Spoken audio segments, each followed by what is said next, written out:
Voters do not agree with these despicable women on The View. They are wildly out of touch with the vast majority of Americans, and frankly, they should seek immediate help. The mistake really is there's too much BS floating out there, and now it's out of our hands. There's no way to control it, so now they're saying they're going to control it. I want to see what they're going to do. My team will review the applications and give credentials to new media applicants who meet our criteria and pass United States Secret Service requirements to enter the White House complex. All right. What'd she say? Whoopi Goldberg didn't see it coming. Not from Bill Maher, and definitely not from Karoline Leavitt.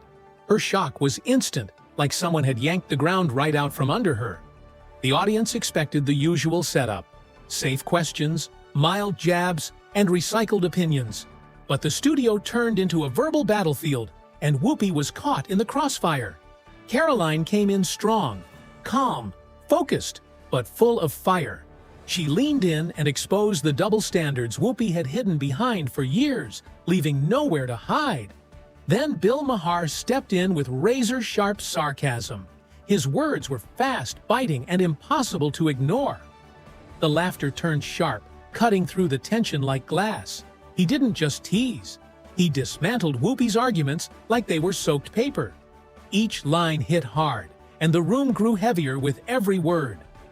Whoopi tried to take control, but Karoline stayed one step ahead. Without raising her voice, she delivered the knockout. With all due respect, you don't get to decide who gets a seat at the table. And the crowd gasped. It felt like a historic moment. To get past this endless, unforgiving, zero-tolerance mindset bent on punishing and disappearing anyone caught saying the wrong thing. The right response to speech you don't like is more speech. The panel panicked, scrambling to shift the conversation, but it was too late. The floodgates had opened, and Bill Maher wasn't done. He hit hard, calling out the show's hypocrisy. "You talk about unity, but only if everyone agrees with you," he shouted, and the whole room froze. Whoopi tried to respond, but her words stumbled. Her hands waved, her voice shook, while Maher and Leavitt stayed cool, steady, and unshaken. Then Karoline delivered the blow.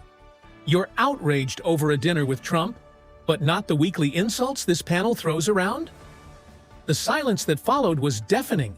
The audience erupted. Some laughed in shock, others sat frozen. This wasn't just a segment. It was a public takedown of an unchallenged narrative. Whoopi awkwardly tried to change the topic, but Maher leaned back and smirked. "What's wrong, Whoopi? Not used to someone pushing back?" The crowd gasped again. Everything shifted. Whoopi's grip on the room slipped, and for once she looked shaken.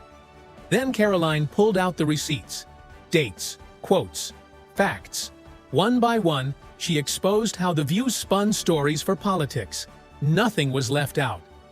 "People aren't stupid," Karoline said calmly. "They've seen enough of the games." The camera zoomed in as Whoopi clenched her jaw, furious and speechless. Joy Behar tried to lighten the moment with a joke, but no one laughed. The truth had already landed, and the room wasn't ready to move on. Listen, take him seriously and take him literally. I don't think that we have to. I think it would be remiss of us to not say, Joe Biden knows how to do this. Yes, he knows how to do this. He's quite good at this. And you know, you can't refute anything with him because he just, when I say him, I mean... He rambles. Trump. Yeah. He tends to just... But can I mention one thing? What made this takedown so powerful wasn't just the words. It was how Maher and Leavitt delivered them. Calm, clear, and completely unfazed by the chaos they had unleashed. Karoline leaned back, eyes locked in, and dropped one last blow. "You call it progress. We call it propaganda." The crowd erupted with gasps and cheers. Whoopi tried to fight back with a heartfelt speech about saving democracy, but Maher wasn't buying it. He raised an eyebrow and asked, "Since when does democracy mean silencing people who disagree?" The room shook with the weight of that question. Sunny Hostin jumped in, trying to support Whoopi. "It's about protecting marginalized voices," she said passionately. But Karoline fired back without blinking. "Funny how the only voices you protect are the ones that echo your views." The air turned icy. The audience froze. So did the crew. This wasn't the usual script, and that made it unforgettable. Whoopi, now rattled, blamed Maher for normalizing dangerous people. But Maher leaned forward, smirking. You mean like sitting presidents you supported until they stopped playing for your team? Another direct hit. Then it got personal. Whoopi accused Maher of abandoning his progressive roots for applause, but Maher stayed cool. I didn't abandon progress. I walked away from the hypocrisy behind it. The co-hosts were visibly shaken. Karoline saw her moment and didn't hesitate. It's not progress to mock faith, bully parents, and call anyone who disagrees a threat. Her voice cut through like a blade, sharp, steady, and unstoppable. The table at The View was cracking, and years of one-sided comfort were finally crashing down under real accountability.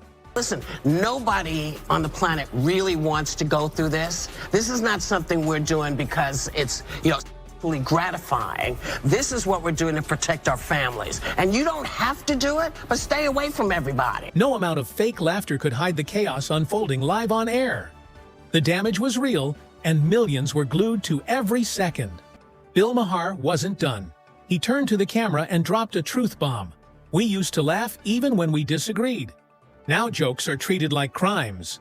The sting of that hit hard, and Whoopi felt every word. Then Karoline stepped up with a speech that set the internet on fire. We stopped listening because shows like this turn debate into theater, but you don't get to write everyone's lines anymore. The crowd lit up. Cornered and shaken, Whoopi accused Maher and Leavitt of creating division, but Maher stayed calm. You're mistaking disagreement for danger, he said. And that's the real threat. The segment spun out of control, and behind the scenes, producers scrambled. This wasn't a talk show anymore. It was a live collapse. Karoline's voice cut through the noise again.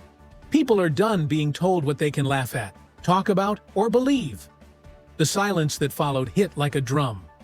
Whoopi rolled her eyes, but the usual claps didn't come. The crowd wasn't cheering. They were thinking.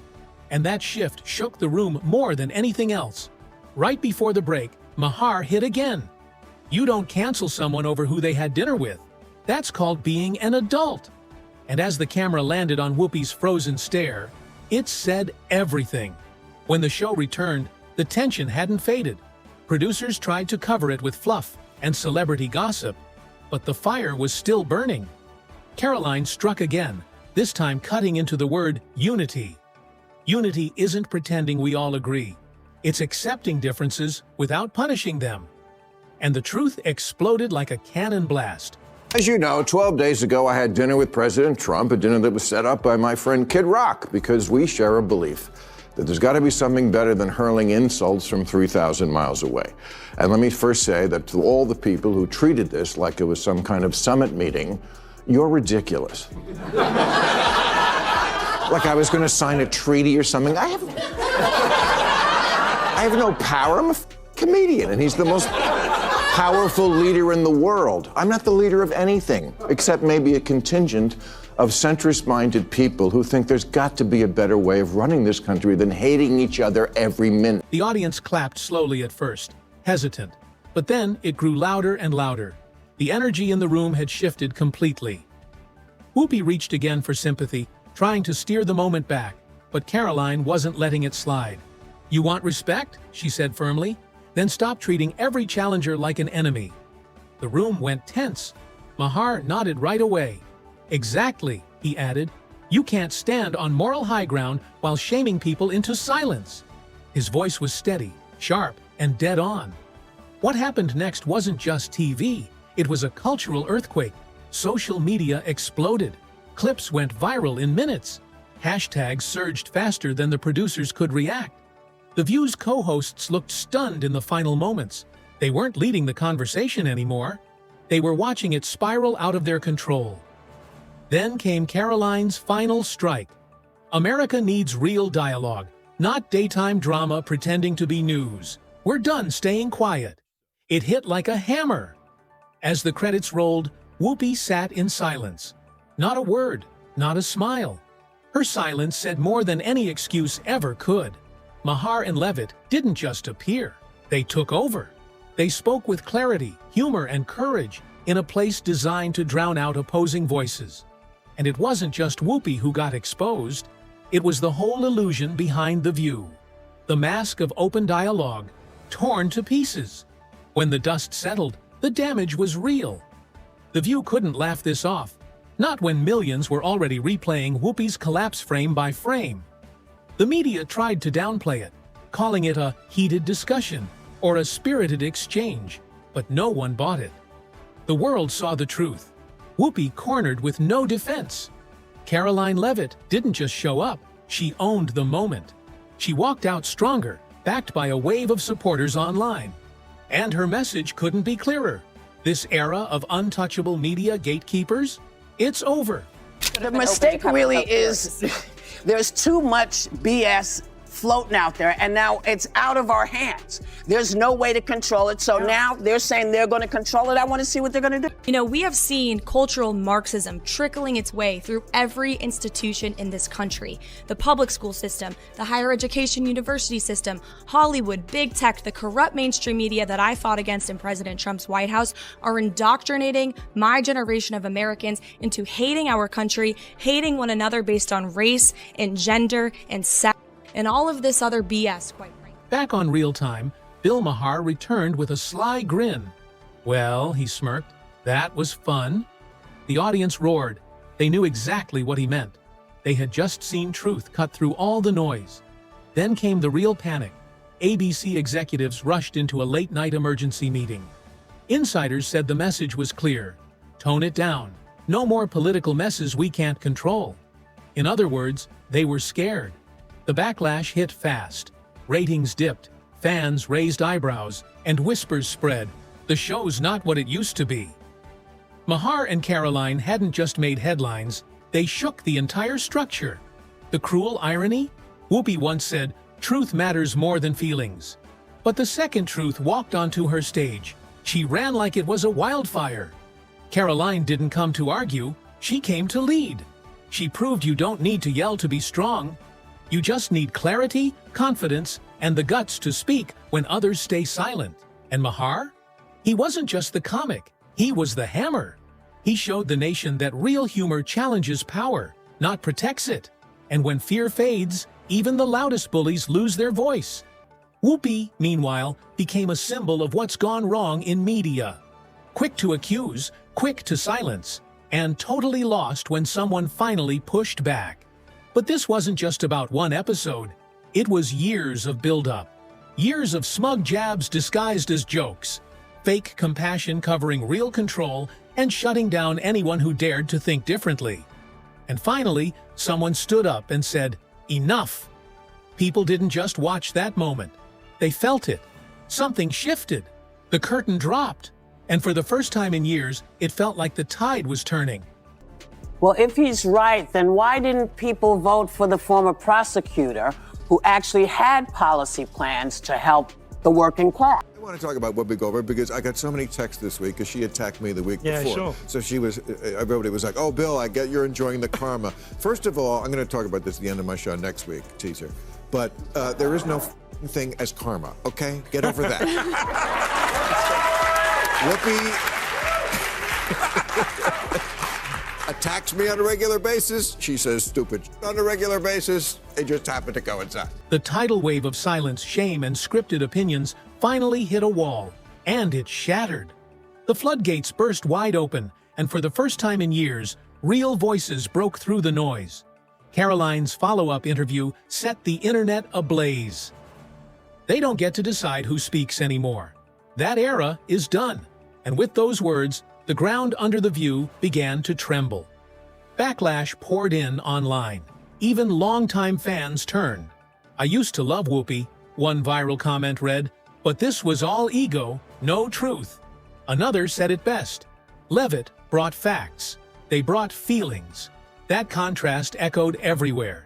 YouTube, TikTok, Twitter. It was unstoppable. Even mainstream news had to cover it. Karoline and Maher had become unexpected heroes in a world desperate for honesty. What made their moment hit so hard? They never backed down. No apologies. No spin. Just truth. and people loved them for it. Even comedians and late-night hosts joined in, saying Maher did the unthinkable. He walked into the lion's den and walked out stronger. And Karoline? She earned a new nickname online, The View Slayer. Suddenly, The View wasn't leading the conversation. They were on defense. Questions flew, criticism mounted, and they had no answers. In the end, Karoline Leavitt and Bill Maher didn't just win a TV segment, they ignited a cultural firestorm. A moment that proved truth still matters, and boldness can still shake the ground. And as another tense episode of The View faded to black, one thing was clear. The age of unchallenged narratives is over. And the truth? It's just getting started.